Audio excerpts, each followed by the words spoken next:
New Zealand sells you a very particular postcard.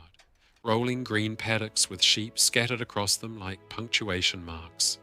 A ferry gliding across the Marlborough Sounds at sunset. A Maori cultural performance for the cruise ship crowd, followed by a flat white in a converted woolshed that used to smell of lanolin and now smells of espresso.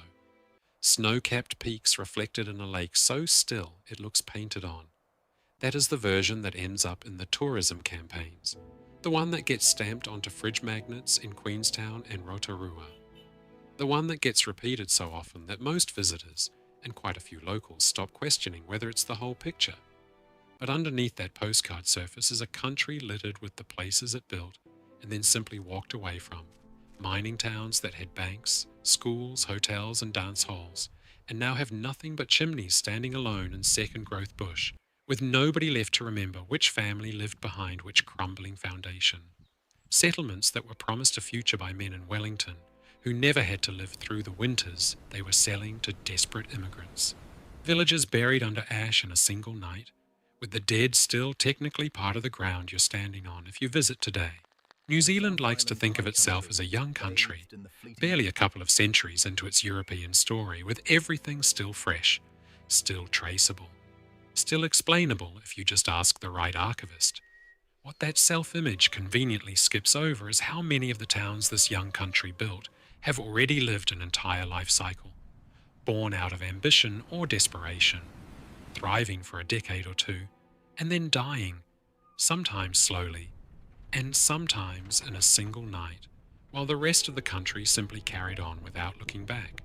Today, I am taking you to 10 of them, the New Zealand ghost towns that locals in the nearest settlements still talk about carefully, and in a couple of cases still won't go near after dark, not out of superstition exactly, but out of something closer to respect for what happened there. Go on, subscribe, and I'll tell you the whole story. Number 10, Puhipuhi, up in Northland, northwest of Whangarei. Most people driving through this part of the North Island are heading for the Bay of Islands, chasing dolphins in sunshine, and they have no idea they are passing within a few kilometres of one of the strangest mining ghost towns in the country. In the late 1800s, prospectors found cinnabar here, the mineral ore that mercury is extracted from. For a brief window, Puhipuhi became one of only a handful of mercury mining operations ever to exist in New Zealand, and for a few short years it drew in miners chasing a metal that, at the time, almost nobody fully understood the dangers of. The official record is thin but consistent. Small-scale retorting operations processed the ore on site, extracting liquid mercury through heat, in conditions that today would never pass a basic safety inspection anywhere in the developed world. Workers stood over open retorts for hours at a stretch, breathing in fumes that nobody at the time had the equipment, or frankly the knowledge, to properly measure, let alone guard against.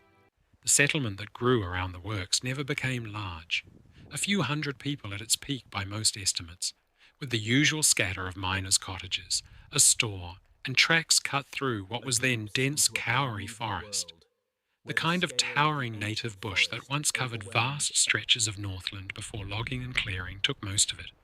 When the ore proved inconsistent and the market for New Zealand mercury never developed the way investors had hoped, the operation folded within a couple of decades, and the bush did what it always does in this country when nobody is watching.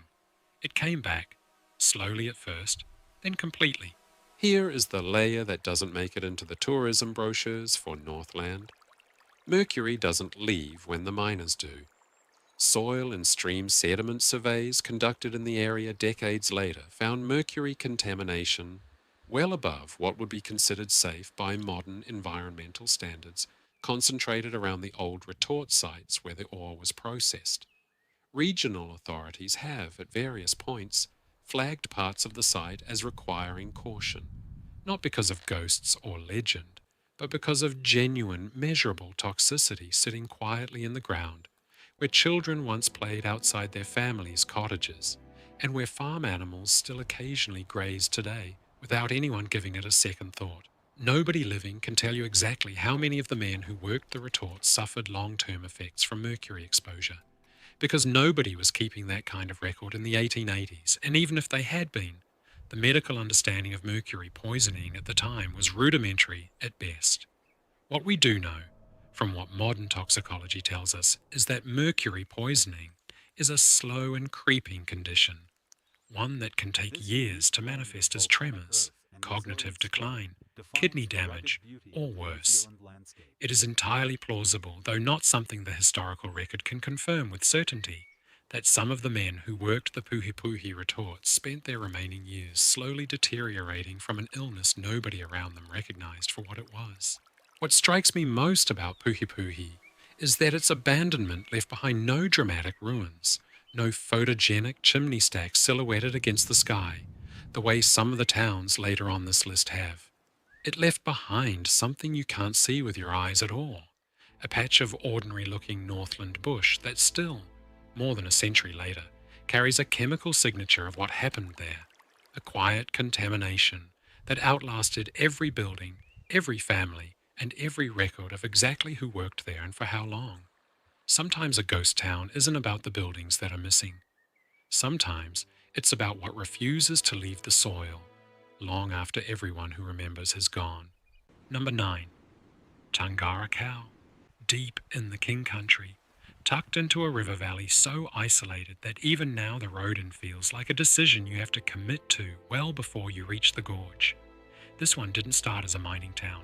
It started as a railway construction camp, built to house the workers cutting the Stratford to Ohura line, a punishing piece of engineering that involved tunnels, viaducts, and gorges carved through some of the roughest, most heavily forested terrain in the North Island. At its height, through the 1920s and into the 1930s, Tangarakau was home to several hundred people, most of them railway construction families living in a valley so remote that supplies had to be brought in, along a road that was barely passable in wet weather, which in this part of the country was most of the year, turning a simple grocery delivery into a genuine logistical undertaking that could be delayed for days at a time. There was a school, a store, and enough of a community that people who grew up in Tangarakau still gather for reunions decades later, driving back down into the gorge to stand on ground where their childhood homes used to sit, pointing out to their own grandchildren exactly where the classroom was, exactly where the swimming hole used to draw every kid in the valley on a hot afternoon. The official story is straightforward. The line was completed, years later than planned and well over budget. The construction camp's purpose came to an end, and the population drained away as families followed the railway work to the next project, the next camp, the next temporary town, somewhere else in the country.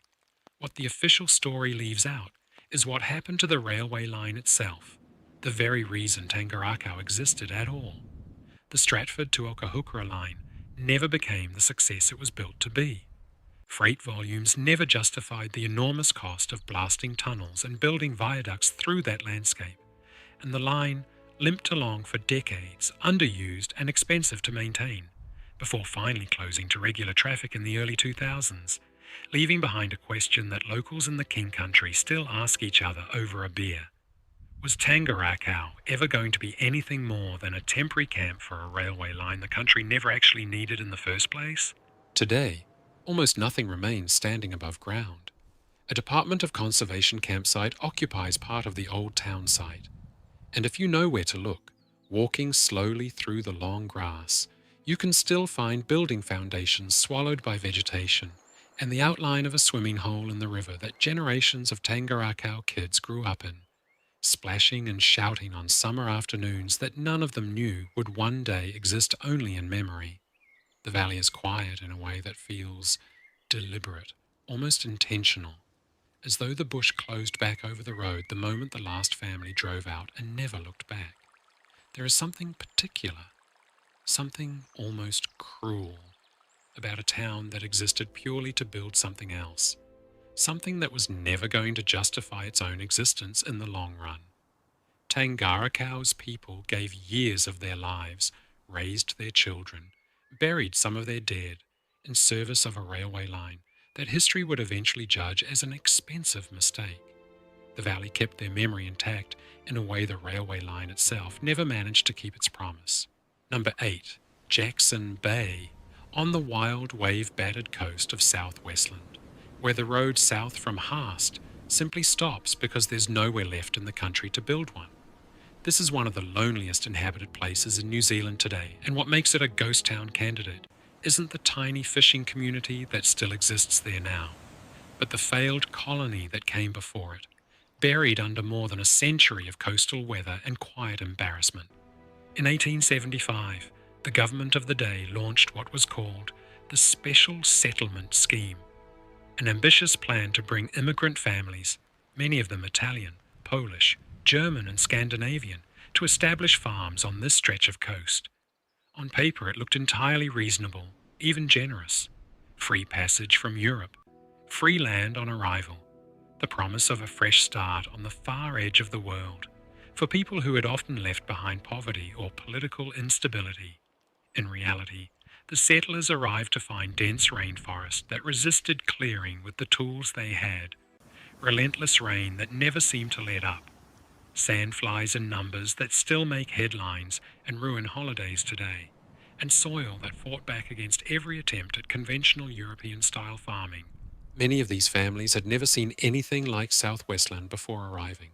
Some had come from farming regions in Europe with mild, predictable seasons and cleared, arable land that had been worked for centuries. What waited for them at Jackson Bay was primary rainforest so dense that clearing even a modest plot could take a family the better part of a year, working with hand tools in conditions that alternated between drenching rain and, when the sun did break through, clouds of biting insects thick enough to make outdoor work almost unbearable by mid-morning. Within a handful of years, most of the original settlers had given up and left, some walking out over the Haast Pass on foot, rather than wait weeks or months for a ship that came only rarely to such a remote stretch of coast. The government scheme that had promised prosperity delivered mostly hardship, illness, and disappointment, and Jackson Bay became, almost immediately, a cautionary tale rather than the triumph it was meant to be. A small number of families stayed, adapted, learned to work with the land rather than against it, and their descendants form part of the tiny community still fishing whitebait and crayfish out of the bay today, carrying names that trace directly back to that first difficult wave of arrivals. The hidden layer here is about how thoroughly the failure was buried in the official telling of New Zealand's colonial expansion. Government reports from the period tended to frame the scheme's outcome in measured, careful, bureaucratic language, the kind of language designed to soften a failure rather than announce it, while the settlers' own letters home told a rawer, harder story of isolation, sickness, and broken promises that never quite made it into the official archive with the same weight. Some historians have pointed out that the Special Settlement Scheme at Jackson Bay is rarely mentioned in the same breath as the more celebrated stories of New Zealand's colonial expansion, perhaps because it doesn't fit comfortably into the narrative of steady, successful progress the country generally prefers to tell about itself.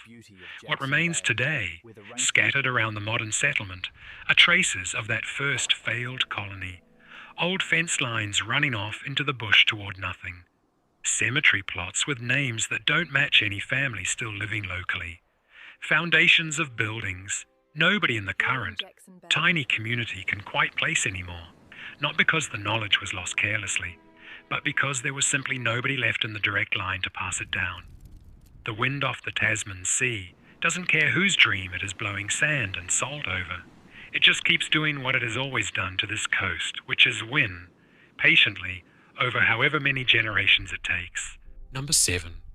Bullendale, high in the skipper's area above Queenstown, reachable today only by a four-wheel drive track that turns back most casual visitors before they even get close to the old town site. This was a gold mining settlement, but what makes Bullendale genuinely remarkable in the industrial history of the Southern Hemisphere is a detail most tourists driving through glossy modern Queenstown never hear about at all. In 1885, Bullendale became home to the first hydroelectric power station built south of the equator anywhere in the world. Engineers dammed a nearby stream and ran the resulting power directly into the stamper batteries used to crush gold-bearing quartz, allowing the mine to run its crushing machinery around the clock without hauling coal, up an already brutal, near impassable mountain track. For a brief period, this isolated gold camp, population never more than a couple of hundred at its absolute peak, was quietly sitting at the cutting edge of industrial technology anywhere on the planet, a fact that feels almost absurd, given how few people, then or now, ever knew it was happening at all. Tucked away up a mountain track most Queenstown visitors will never even hear mentioned. The official record treats Bullendale as a minor but genuinely interesting footnote in New Zealand's mining history, a clever engineering solution to an isolated logistics problem. What tends to get left out of that tidy summary is just how short-lived the payoff actually was. The gold that justified the enormous investment in cutting-edge infrastructure ran out faster than the mine's backers had projected, and within a couple of decades the mine that had once boasted the most advanced power generation in the southern hemisphere was abandoned, its machinery either removed, sold for scrap to fund the next venture, or simply left where it stood to rust in the alpine air. The winters at Bullendale were savage even by central Otago standards, and there are accounts, passed down through families rather than officially documented anywhere, of miners cut off from Queenstown for weeks at a time by snow, relying entirely on stockpiled supplies and each other's resourcefulness to survive until the thaw. Whether anyone actually died in those isolated stretches waiting for the weather to break is not something the surviving records can confirm one way or the other, and that gap itself says something about how disposable a remote mining workforce was considered by the companies that employed them, and by the government that regulated, or more accurately failed to closely regulate conditions that far from town. What's left today are stone foundations, rusted machinery fragments half buried in tussock, and the eerie sense of standing in a place that was, for one narrow window in the 1880s, genuinely ahead of its time, and is now completely forgotten by everyone except the four-wheel drive tour operators who bump their way up the Skipper's Road to show a handful of curious tourists a power station nobody remembers, using power the world had barely figured out how to generate reliably at all. Before we go further into some of the harder stories on this list, subscribe to show that these videos actually help and that they make sense to you. It genuinely tells me whether this kind of deep, careful digging into the country's forgotten corners is worth the time it takes to put together properly. Number 6. Cromarty, on the edge of Preservation Inlet in the deepest, wettest part of Fiordland, a place so remote that even now the only practical way in is by boat or float plane, weather permitting, which in Fiordland is a genuinely uncertain proposition most weeks of the year. If Bullendale felt isolated, Cromarty makes it look like a comfortable suburb of Queenstown. Gold was discovered around Preservation Inlet in the 1890s, and for a brief, feverish window the inlet supported not one but several small settlements, with Cromarty as the largest, complete with a post office, a hotel, and, extraordinarily for a settlement this remote, an early electric streetlight system. Another piece of ambitious infrastructure dropped into a place with almost no permanent population to genuinely justify it. At its peak, estimates suggest somewhere around 2,000 people passed through or lived across the wider Preservation Inlet goldfield during the rush years, though how many actually stayed for any meaningful length of time is far less certain. And the record here is patchier than almost anywhere else on this list. The rainfall in this part of Fiordland is among the highest in the country, measured in metres per year rather than millimetres, and the isolation was near total in a way that's genuinely difficult to picture from anywhere else in New Zealand. Boats were the only reliable connection to the outside world, and when they didn't come, for whatever reason, the settlement simply waited, sometimes for weeks, when the gold, as it so often did in these stories scattered across the country, proved thinner and less consistent than the initial excitement suggested. The population evaporated almost as quickly as it had arrived, chasing the next rumour of a strike somewhere else entirely. Supply ships heading for Preservation Inlet had to navigate one of the most exposed, weather-battered stretches of coastline in the country, and more than a few accounts from the period describe vessels turning back rather than risk the crossing, leaving Cromarty's residents to stretch supplies further than planned. It is the kind of detail that rarely makes it into a short summary of the goldfield's history, but it says something important about the level of genuine risk ordinary people were willing to accept on nothing more than the promise of gold, that, in the end, most of them never found in quantities worth the danger.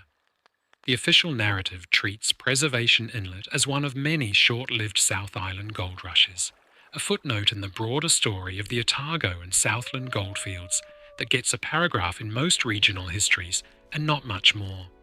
What that framing misses entirely is the sheer audacity of building a functioning town, streetlights and all, in one of the most hostile, waterlogged, difficult-to-reach environments in the entire country, purely on the promise of gold that ultimately didn't deliver anywhere near what was hoped for. Nobody has ever fully explained why so much infrastructure was committed so quickly to a goldfield that experienced prospectors elsewhere in Otago might well have recognised as marginal from the very start, before the first streetlight was even installed. Today, Cromarty exists mostly as scattered timber remnants being slowly consumed by some of the densest, wettest bush in New Zealand, a place that very few New Zealanders will ever set foot in, simply because of how hard it is to reach. Sailors and trampers who make the genuine effort to reach Preservation Inlet describe an unsettling stillness, a sense of a place that was built with real confidence and abandoned with real speed, as though the people who left knew something the people who arrived hadn't quite worked out yet. If Bullendale unsettles you, wait until you hear what happened at number 1, because Cromarty's isolation, as extreme as it is nothing compared to what closes out this list. Number 5. Ohura, in the King Country, a town that most New Zealanders under 40 have probably never heard of, and most who have heard of it know it for one specific reason.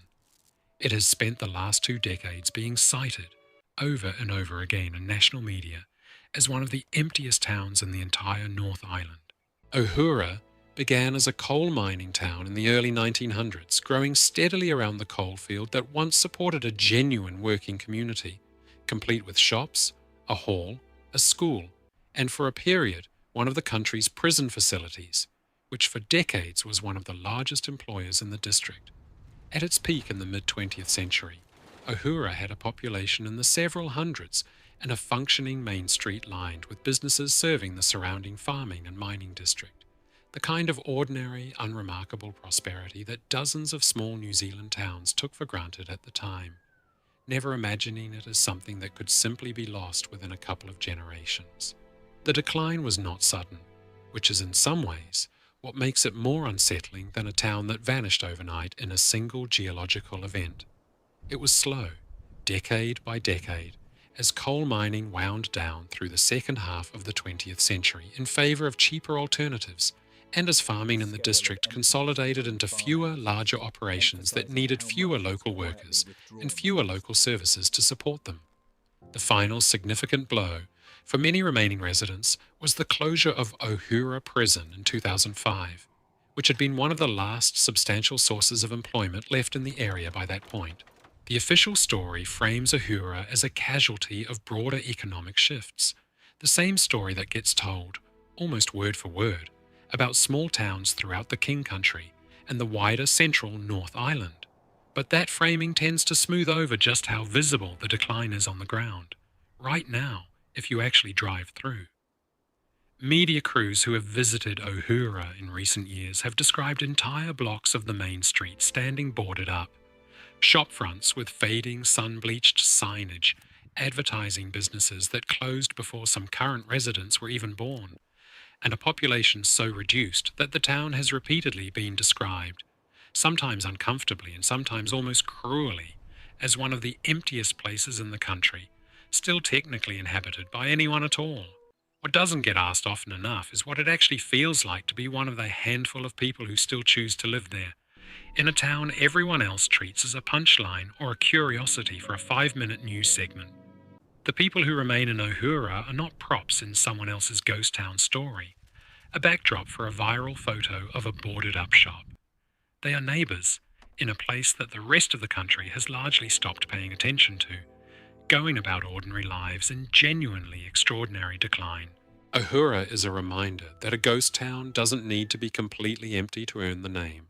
Sometimes, it just needs to be forgotten by everyone except the small handful of people still turning the lights on every evening, refusing, quietly and without fanfare, to let the town finish dying entirely.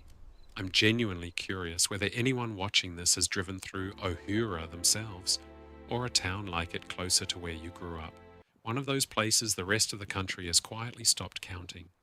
If you have, I would like to know what it actually felt like standing on that main street. Leave it in the comments because I read every one of them. Number 4. Denniston, up on its exposed plateau above the Buller coast on the west coast of the South Island, a place so harsh that it produced one of New Zealand's most enduring pieces of literature about hardship and resilience. Jenny Patrick's novel, The Denniston Rose, inspired directly by the real history of the town and the people who somehow built ordinary lives on top of it. Coal was discovered on the Denniston Plateau in the 1870s, and by the early 1900s, the settlement had grown into a genuine community of several thousand people. Perched on a windswept tableland more than 600 metres above sea level, connected to the outside world by the legendary Denniston Incline, a self-acting rail system so steep that loaded coal wagons descending the slope provided the pulling power to haul empty wagons back up. A piece of engineering that visitors today still find difficult to believe was ever considered safe enough for routine use. For decades, Denniston was one of the most productive coal mines in the country, and simultaneously one of the most isolated communities anywhere in New Zealand, cut off by fog, snow and relentless wind for weeks at a time with almost no warning. The official history of Denniston celebrates the engineering achievement of the incline and the sheer productivity of the mine, which at points supplied a genuinely significant share of New Zealand's total coal output during periods of national demand. What that framing tends to underplay is the human cost of living permanently on a plateau, where the weather could turn violent with almost no warning at all, where children were born and, in documented cases, sometimes died without ever making the treacherous descent to a hospital in time, and where the isolation was not a romantic backdrop for a novel, but a daily, grinding, sometimes fatal fact of ordinary life. By the mid-20th century, changing mining technology and shifting economics meant fewer workers were needed on the plateau itself, and the population began its long, steady decline. The last residents finally left Denniston in the early 2000s, and the mine itself closed for good not long after, ending more than a century of continuous coal extraction from one of the most punishing work environments the country ever asked its citizens to raise families inside. Former residents interviewed in later years often described Denniston with a strange, specific fondness that surprises outsiders who only know the plateau's reputation for hardship. Ask someone who actually grew up there, and they will often tell you about the closeness of a community that had no choice but to rely on itself. About a school where every teacher knew every child by name, about the peculiar pride of surviving conditions that would have driven most people off the plateau within a single winter. Hardship, it turns out, doesn't always break a community. Sometimes it's the very thing that holds one together. What remains today is extraordinary by New Zealand ghost town standards. Substantial sections of the incline machinery still standing against the sky. Foundations of the old school and hospital laid out clearly enough to walk between them, and a visitor centre that tries, with only partial success, to convey what it actually meant to raise a family in a place where the wind alone could knock a grown man off his feet without warning. Locals in nearby Wairoa and Westport will tell you that Denniston on a genuinely bad weather day still feels less like a historic site and more like a place that simply hasn't finished being abandoned, as though the wind is still waiting for the people to come back. Number 3. Macetown, tucked into a valley above Arrowtown in central Otago, reachable only by a 4-wheel drive track that crosses the Arrow River more than 24 times depending on which crossing count you believe. A detail that keeps plenty of would-be visitors turning back at the very first ford of the day. Gold was found in the Macetown area in the 1860s during the peak of the Otago gold rush that transformed this entire region almost overnight, turning quiet high country sheep runs into a landscape crossed by prospectors from as far away as California and Australia, all chasing the same rumours. The settlement that grew up around the diggings eventually supported several hundred residents at its height, along with the usual complement of hotels, a school and a butchery serving the surrounding claims.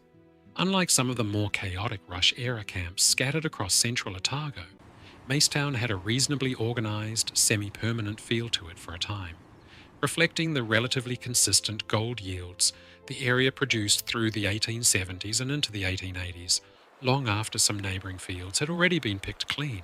As with so many of these towns, the gold eventually thinned out, and the population drained away steadily through the early 20th century, until Macetown was left with essentially no permanent residents by the 1930s, the last families packing up and following the promise of work elsewhere, the same way people had followed the promise of gold into the valley decades earlier. What sets Macetown apart from many other South Island ghost towns is the deliberate, careful preservation effort the Department of Conservation has undertaken there in more recent decades, restoring several original buildings and stabilizing ruins so that the site can be visited today, on foot or by four-wheel drive, as a genuine piece of accessible history rather than a scattered, unrecognizable ruin left entirely to the elements. The official narrative around Macetown, understandably, leans into the preservation success story, the idea of a ghost town rescued from total collapse into the surrounding bush. What gets less attention is why so many of these Otago goldfield communities, Macetown among them, were essentially left to the elements for decades before anyone in an official capacity decided they were worth saving, and what was quietly lost, structurally and historically, in the long gap between abandonment and eventual restoration. Buildings that could have been properly documented while still standing intact were instead recorded only after decades of decay had already taken their toll on the timber and the memory both. Standing in Macetown today, with restored cottages sitting quietly beside the sound of the Arrow River running exactly as it did 150 years ago, it is easy to forget how close this place came to disappearing from memory entirely, saved not by the people who once lived there, all long since gone, but by a later generation that simply decided a ghost town was worth keeping, even after almost everyone who remembered it firsthand had already died. Number 2. Te Wairoa. Known to most visitors today simply as the Buried Village on the shores of Lake Tarawera near Rotorua. This is not a mining town or a failed colony, not a slow economic decline stretched across decades. This is a place that was killed in a single night, and it remains one of the most genuinely sobering historic sites anywhere in the North Island. Before June 1886, Te Wairoa was a thriving village that served as the departure point for tourists visiting the famous pink and white terraces, widely regarded at the time as one of the natural wonders of the 19th century world, drawing visitors from as far away as Europe on journeys that took weeks by ship and then by coach across largely unformed roads. Maori guides, most notably a woman named Sophia Hinarangi, led tourists across the lake to the terraces, and the village itself had grown into a genuine hub of early New Zealand tourism, with hotels, a mission station, and a resident population that included both Maori and Pakeha families, living alongside one another, bound together by the same industry, and for the most part, a shared pride in what the district had to show the world. By the mid-1880s, Te Wairoa had a settled, almost prosperous rhythm to it. Steamers arrived on Lake Tarawera carrying parties of well-dressed visitors. Guides organized the crossing to the terraces with practiced efficiency, and the money that tourism brought into the district supported a standard of living that many other rural Maori and Pakeha communities of the same period simply did not have access to. Nobody in Te Wairoa, in the winter of 1886, had any reason to believe the following June would be their last. On the 10th of June 1886, Mount Tarawera erupted with almost no meaningful warning in one of the most violent volcanic events in New Zealand's recorded history. Te Wairoa was buried under a combination of ash, mud, and volcanic debris in a matter of hours. The death toll across the wider region is generally put at somewhere between 100 and 150 people, though exact figures have varied between different historical accounts, with a significant number of those deaths occurring in Te Wairoa itself, as roofs collapsed under the sheer weight of falling ash and mud flows moved through the settlement in complete darkness while families sheltered inside, unsure whether the world itself was ending. The official histories tend to focus understandably on the geological drama of the eruption and the destruction of the pink and white terraces, treated for over a century afterward as an irreplaceable natural loss mourned by scientists and tourists alike. What is treated with noticeably less attention, at least in the popular retelling most visitors encounter, is the extent to which oral tradition among local iwi had reportedly included warnings and signs in the lead up to the eruption, accounts of unusual sightings on the lake in the days before, interpreted by some Maori in the district as omens worth taking seriously, warnings that, in some tellings passed down since, were dismissed or quietly downplayed by Pakeha residents more invested in the tourist trade than in listening carefully to that knowledge. How much weight to put on those accounts today is something historians still genuinely debate, and the official canon has generally preferred to file it under legend rather than warning. That is a judgment worth sitting with honestly rather than resolving too quickly in either direction. Today, Te Wairoa is preserved as an archaeological site and museum, with excavated buildings, a recreated version of the weir that reportedly survived the eruption, and a small waterfall that has become one of the most photographed spots in the wider district. It is one of the few ghost towns on this list where you can stand exactly where people died, on a specific, documented night, and feel the full weight of how quickly the ordinary can become catastrophic without any real warning at all. The terraces are gone. The village is gone. What's left is the ground itself, still quietly carrying the shape of the disaster more than a century later, for anyone willing to walk it slowly. Number 1. Waiuta, on the west coast of the South Island, inland from Reefton. And if you ask people across the wider West Coast region which ghost town actually unsettles them the most, more of them will name this one than any other town on this entire list. Gold was discovered here in 1905, and the resulting mine, eventually known as the Blackwater or Prohibition Mine, grew into one of the most productive gold operations in New Zealand history, producing an estimated 750,000 ounces of gold over its operational life, worth well over $1 billion at today's gold prices, a genuinely staggering sum for a mine most New Zealanders have never heard of. Waiuta grew alongside it into a genuine town, with a population that peaked at somewhere around 600 people, complete with a hospital, a school, a picture theatre, and all the usual civic infrastructure of a settled, confident New Zealand community that fully expected to be there for generations to come, the kind of place where you assumed your children would go to the same school hall you did.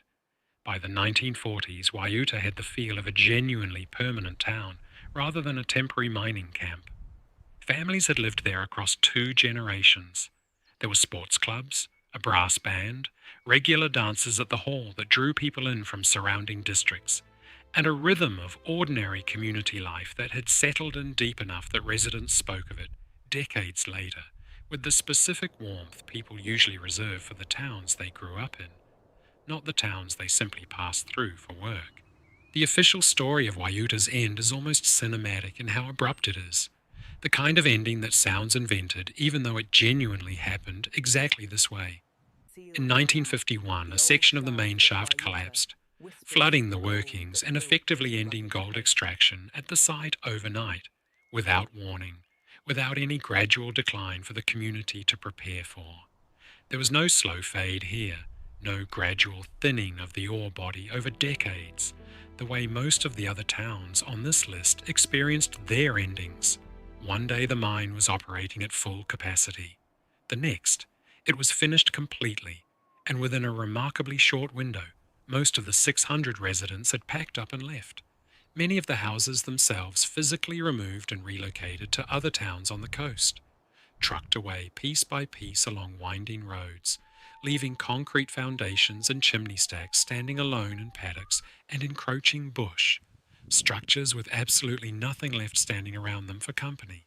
What the tidy version of the collapse story tends to skip over is just how sudden the loss of livelihood was for those 600 people, most of whom had no advance warning, that decades of steady, dependable work were about to end in a single geological event deep underground.